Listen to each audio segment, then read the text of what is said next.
তোমরা সবাই কেমন আছো? আশা করছি ভীষণ ভালো আছো, আর আমিও ভালো আছি। এটা 16 তারিখের ব্লগ।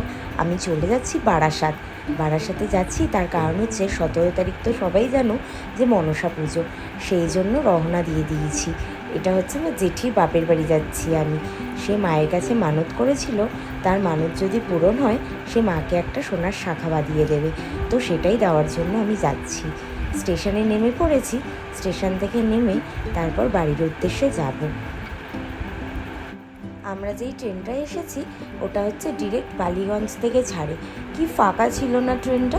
ওটা এরকমই মানে যতবারই আমি যাই ততবার এরকম ফাঁকাই যাই। হাসনাবাদ লোকাল। তখন 1:45 বাজে যখন আমি বেরিয়েছি বালিগঞ্জ থেকে নেমে আর শিয়ালদা যেতে হয়নি, একেবারেই ডিরেক্ট আমি বারাসাত চলে এসেছি। কি মজা না! নাহলে তো আবার শিয়ালদা নামো, আবার ট্রেন চেঞ্জ করো, একটা বাজেই ঝামেলা।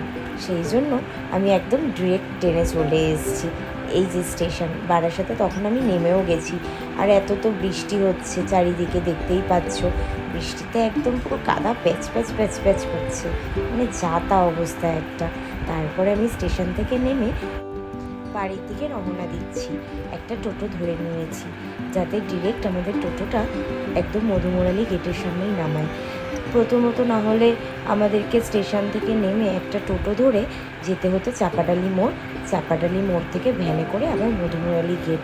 যেহেতু দুবার চেঞ্জ করতে হতো আর বৃষ্টিও পড়ছিল, সেই জন্য একবারে ডিরেক্ট আমরা টোটো করে নিয়েছি, একেবারে যাতে পৌঁছে যাওয়া যায়, যাতে বারবার ঝামেলা না হয়।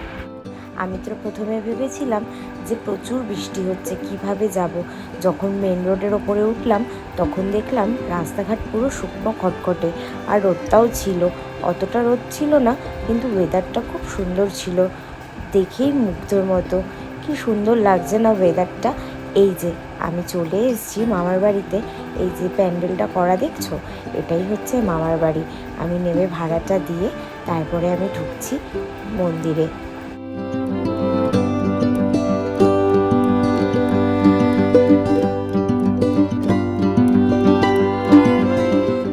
ঢুকে গেলাম।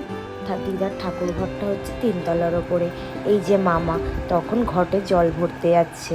এই যে মন্দিরটা, সবাই একটু নমস্কার করে নিও, সবাইকে ভালো রেখো ঠাকুর।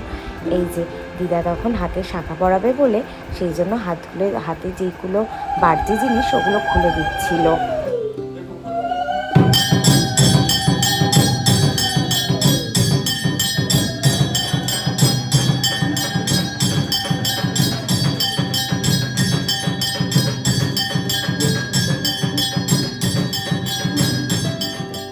প্রথমেই তো বলে দিয়েছিলাম জেঠির মানত ছিল, সেই জন্য মাকে শাখাটা দিয়েছে। কি সুন্দর লাগছে না মাকে দেখতে! দেখো, এই যে আমার সাথে গেছিলো এই কাকুটা, যে আমাদেরকে সোনা বানিয়ে দেয়, সেই কাকুটাই গেছিলো, বললো যে হাতে শাখাটা আমিই পরাবো মাকে। তারও ইচ্ছা হয়েছিল, সে দর্শনও করবে এবং মাকে শাখাটাও পরিয়ে দেবে। কি সুন্দর মা হাসছে না! সে যে নতুন সাজে সাজবে কালকে, সেটা ভেবেই তো সে আনন্দে আরও হাসছে, তাই না?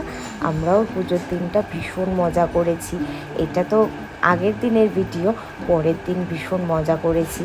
এই যে শাখাটা পরাচ্ছে, একটু তো টাইম লাগছে। তারপরে দেখতে দেখতে মামাও চলে এলো ঘট নিয়ে। ঘরটা এবার মামা বসিয়ে দেবে। এটা হচ্ছে আমার জেঠির ভাই।